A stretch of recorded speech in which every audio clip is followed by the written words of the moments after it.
Hi, this is another edition of Stuart Dahl Show, starring myself, Stuart Dahl. I am coming to you live from my house right here in Winnipeg, Manitoba, Canada, where right now the temperature is 23 degrees and it feels like 27 degrees.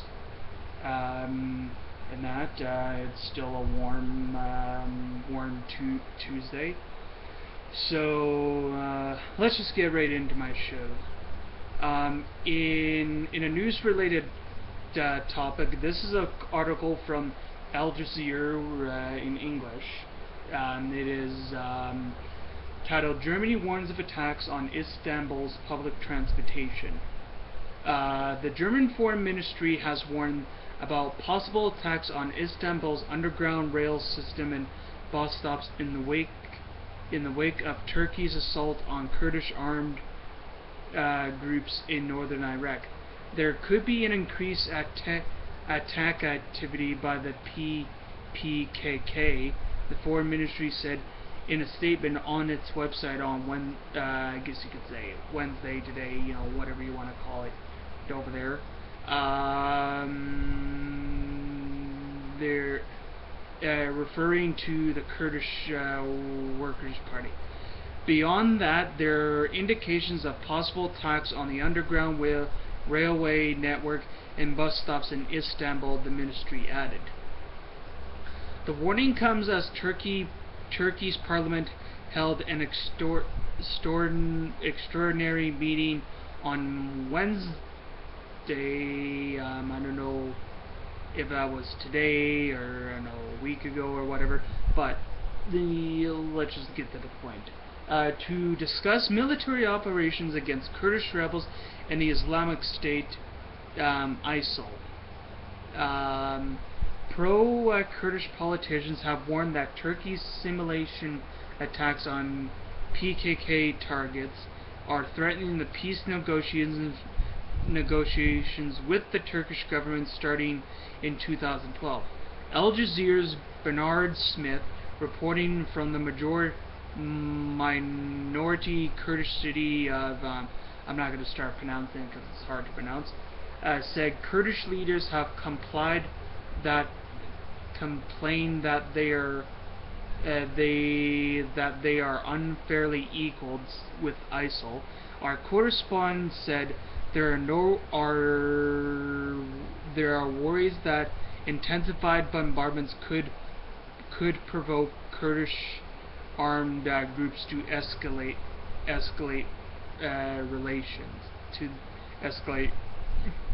retaliations. That could really cause a problem in an already disabled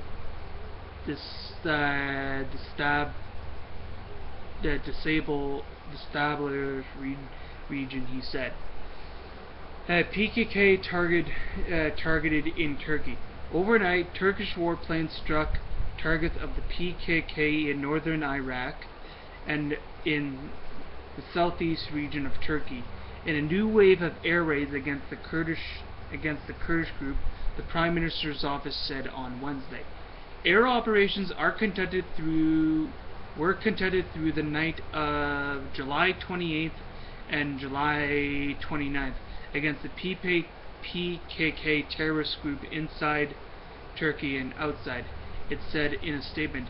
A list of 6 PKK locations in northern Iraq were hit by warplanes. It said shelters, depots, logistical bases, and caves bound to be used by the PKK were hit in airstrikes, and in the latest operation is the first time that PKK fighters have been attacked inside Turkish territory. The army said since Friday been carrying out daily air raids against targets of the PKK in northern Iraq and as well as ISIL in Syria, in what the government calls a war of terror in response to a spat of attacks. The operations came after a bombing last week blamed on ISIL that killed 32 mostly young Kurdish students in the Turkish town of on the border with Syria. Turkey's president, I'm not going to recap, I'm not going to, pronounce his name because it's hard to pronounce, said it is impossible to continue the peace process with Kurdish riders, and that politicians with links to terrorist groups should be stripped of their immunity from prosecution. The PKK have fought the Turkish state for over 30 years until 2013 ceasefire was declared to make way for talks. So it just goes to show you, that right now that things are like really unstable between Turkey and the PKK. They're trying to conduct peace talks and that, and NATO supports Turkey on tackling ISIL and PKK threats, which is a good thing because Turkey needs all the support they get to crush the PKK and ISIL. What else? In some sports, what was I gonna say? In some other news-related, in another news-related subject coming out of Winnipeg, Manitoba. This article is from the CBC Manitoba website, is titled "Chase on Marion Connected to NASA Shooting, Winnipeg Police Say." A chase that ended with the 2 arrests on Marion Street Tuesday is connected to a shooting earlier in the afternoon, police say. An employee of a business in the 500 block of Marion said that things got pretty extreme as at least 6 police cars and a dozen police officers closed a lane of traffic in the area during rush hour Tuesday afternoon. Greg McPhee works next door in an auto body shop when police stopped where police stopped a vehicle on Marion in the afternoon. He said he witnessed police ram a vehicle off the road and pursue a man and a woman who were inside. "I heard a crash and then I heard someone scream, 'Ow, ow, ow!' So I came out and said," McPhee. Police said, "I guess their guy pinned with the wheel on his leg, and then I saw them put a female in the car handcuffed. I guess they were chasing them here and basically pinned him with the car so they could get away." McPhee said he was surprised to see that the tactical unit on hand with their assault rifles drawn. It was pretty extreme. There were assault rifles out there. There had to be at least 40 to 50 cops out there between the tactical squad and the general cops. Police have confirmed that 2 people were taken into custody during the incident on Marion Street, one of whom was taken to hospital. The incident and suspects were also connected to a shooting on NASA Street South that sent a man to hospital in critical condition about 2 p.m., police said. Police may not say whether any charges have been laid. So this goes to show you that, it just goes to show you the type of bullshit that goes on here in the city of Winnipeg. What else? In another news-related subject, this is also from the CBC News Manitoba Net webpage. It's titled "Rainfall Pounds Winnipeg with Up to 45 millimeters." Severe thunderstorm warnings and watches lifted for southern Manitoba. Parts of Manitoba were drenched by rain Tuesday. Rains at times heavy had been moving across the province since early in the morning. Various parts of Winnipeg were hit with a sudden downpour of 8 to 20 millimeters of rain in a short 20-minute span. Other areas in the city were taken into account.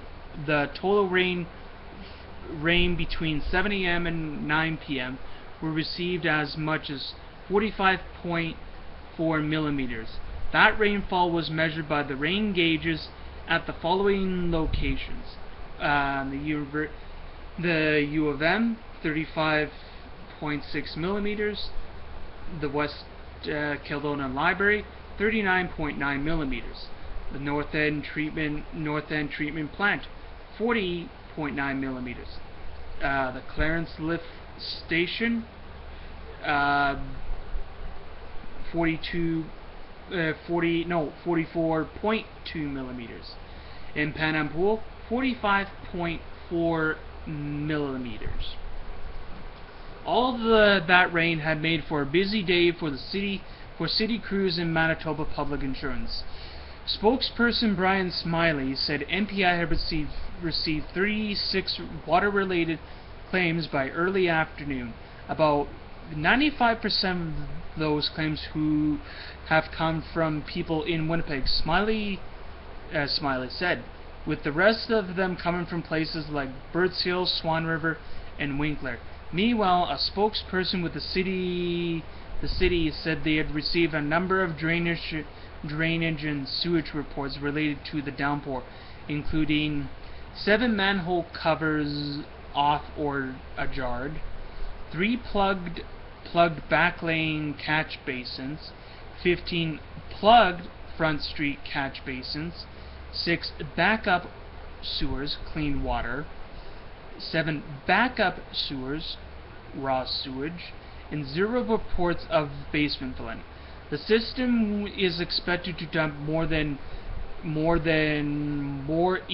rain in parts of Manitoba, in parts of the province, with amounts of 50 to 70 millimeters, which expected to taper off before Wednesday morning.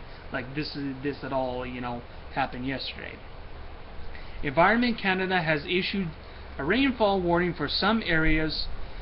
There are also severe thunderstorm watch in eastern Manitoba, where conditions are favorable for the development of severe thunderstorms capable of producing strong wind gusts, large hail, and heavy rain. An approaching cold front will collide with warm, humid air, making storms possible in areas near Lake Winnipeg along the Ontario border. Threat will push further north and pose a similar risk in areas in east central Manitoba later this afternoon and in the evening.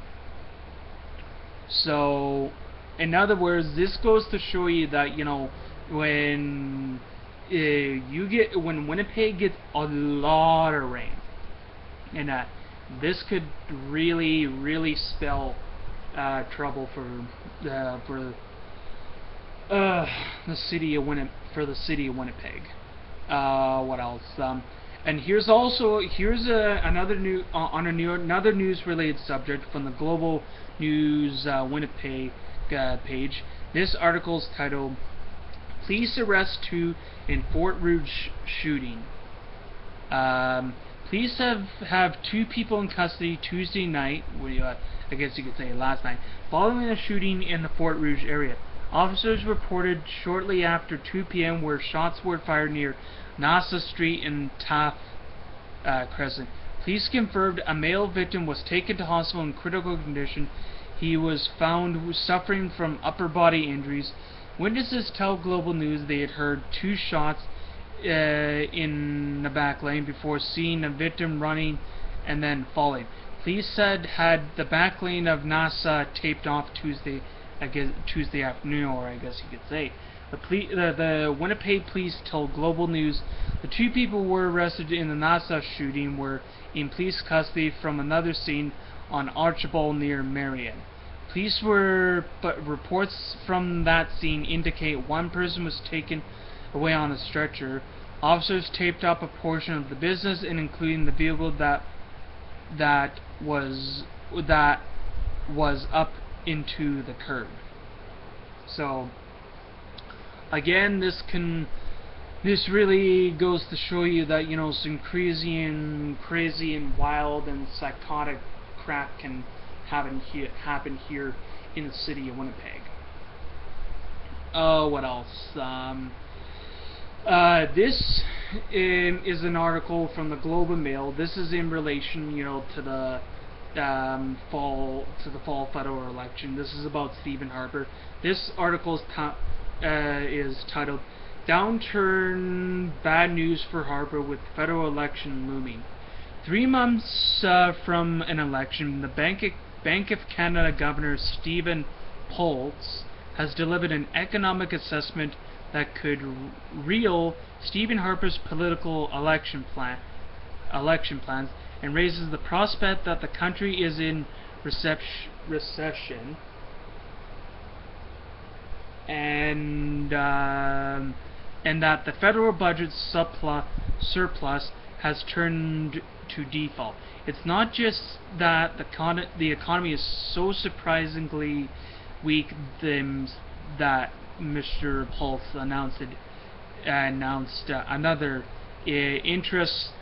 interest rate cut, the second this year, but that move, and in the report that accompanied it, spread the notion of no worrying across the economy stall, and undermined some of the symbols that the Prime Minister uses to bolster his most prized political asset, his reputation as an economic manager. Canada may already be in recession at the time wherein the United States isn't. The Bank of Canada reversed its overall growth rate for 2015 in an asterisk 1%, and it means that the slim budget surplus Finance Minister Joe Oliver projected in April has been washed away. So the budget is probably now, and albeit just slightly in the red. This is politics. Stephen Harper took credit for economic successes, and he'll take blame if things go awry. He sells himself as a safe economic manager in an uncertain world, and that's critical to his election message. The Conservatives portray opponents as risky, casting Thomas Mulcair's NDP as reckless spenders, and Liberal leader Justin Trudeau as a colonialist.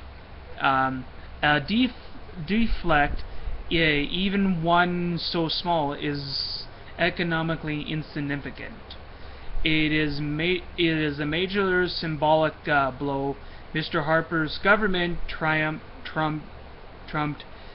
April's balanced budget as a major achievement. The Conservatives are running commercials ridiculing Mr. Trudeau, saying that the economy growth, the budget will balance itself. Now the Liberals can counter the budget isn't balanced at all. On Wednesday, I guess you could say today, opponents were rubbing their hands at the thought that Mr. Harper might lose economic manager edge. The bad economic news also helps that urge that Mr. Harper failed to act, and that while the central bank cuts rates twice to try to forestall recession, the government tinkered with budget cuts rather than stimulating economic growth.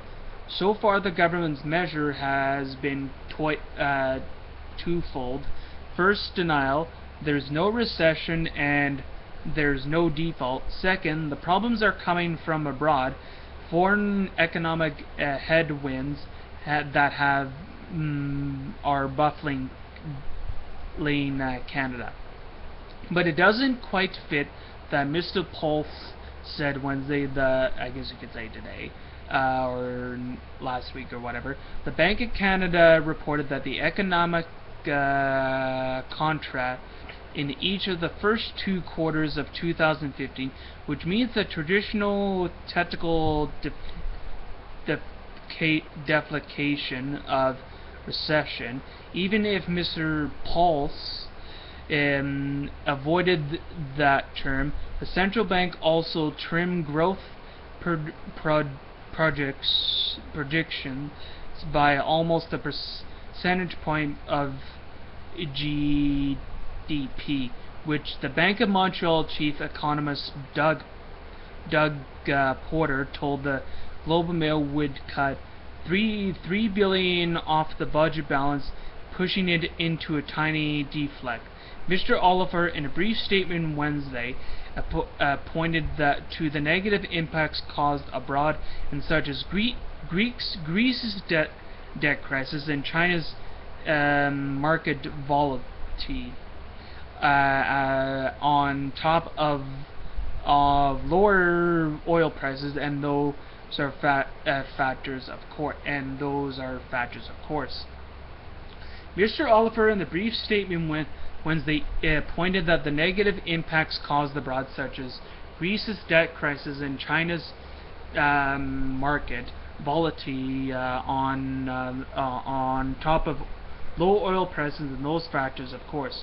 But just as Mr. Pulse was delivering an unsettling assessment of Canada's economy and cutting rates for the second time, his American counterpart, U.S. Federal Reserve Chair Janet Yellen, was testifying before Congress that she is still on track to raise rates this year because of the a strengthening U.S. economy. That's a powerful symbol. Canadian judges judge the economy by their own pocketbook. They are also by what they hear about what's happening elsewhere, and the U.S. is, for Canadians, the main yardstick. The opposition parties are already calling it a made-in-Canada recession. It is not just the oil ear, Mr. Pulse said. There is also puzzling stall in the non-energy exports too. Politically, all that has been potential to upset conservative election plans. Government don't micro-control economies, but they do reap credit or blame. Usually a little economic uncertainty is good for them. They want voters to ask the leader to steer the country through it, and figuring most will pick Mr. Harper, but a talk of a recession and a surplus unraveling into default can change the allocation. It's July, and conservative strategists will hope that notions don't stick deeply into the thoughts of distracted voters, but 3 months from election day, it is ample reason for them to worry. So this is just some, political related news in regards to Canadian politics, and more importantly, the federal election, the Canadian federal election that's coming up in October. Oh, pardon me.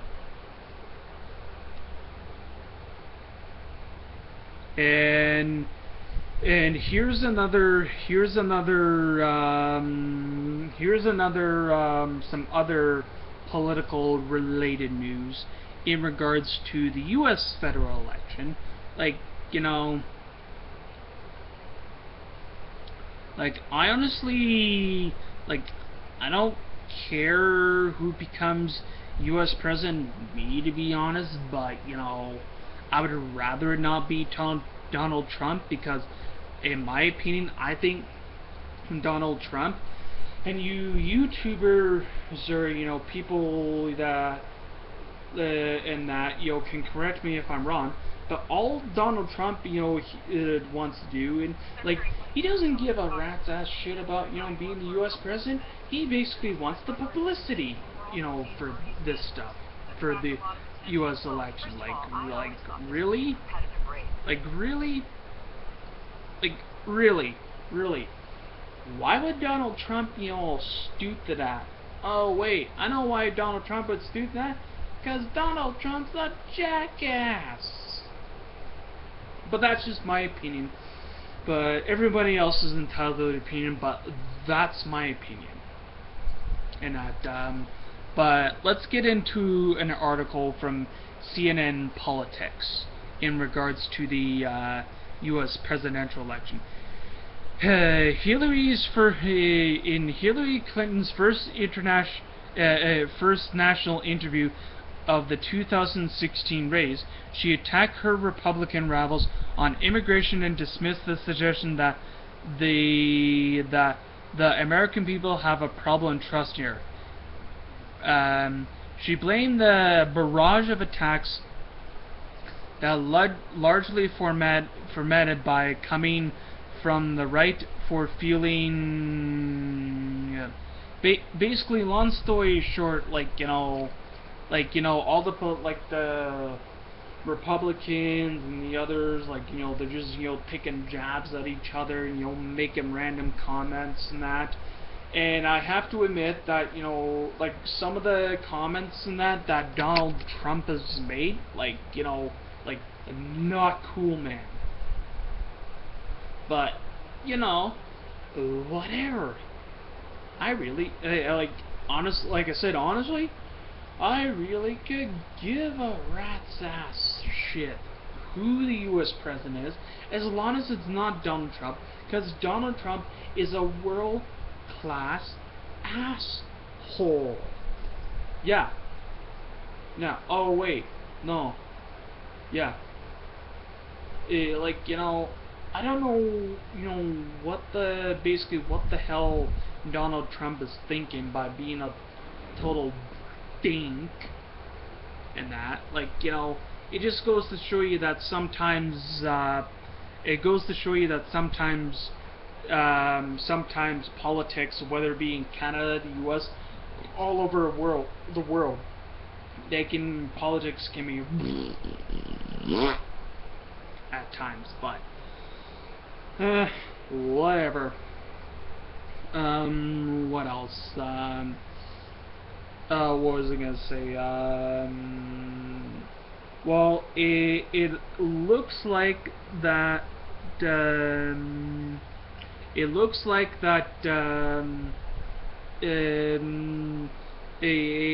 This article is titled "Tom Brady Very Disappointed to See the Deflated Suspension Upheld." Well, guess what? You shouldn't have done what you done in the first place, you jackass. Really. Oh, what was I gonna say? Yeah. So, in other words, basically, I think, in my opinion, Tom Brady does deserve, this, 4-game suspension, because, you know what?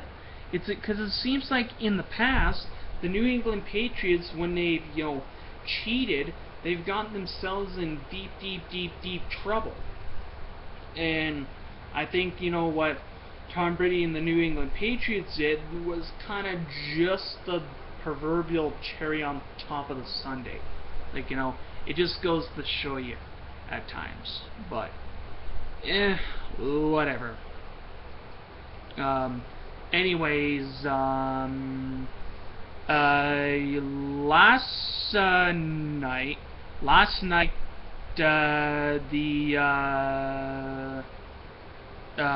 night, the New York Yankees, the New York Yankees absolutely hammered the Texas Rangers 21-5. And honestly, when I heard the final score in that game, I'm thinking,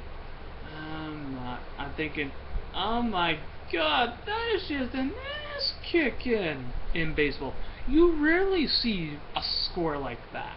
Like, like in my opinion, I don't think it wasn't even a game to begin with, but oh well. Whatever. What else?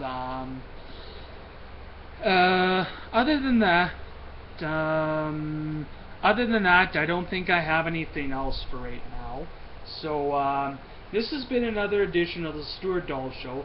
I am signing off for now. I may make another video later, but for another video later, or maybe tomorrow, I don't know, whichever comes first.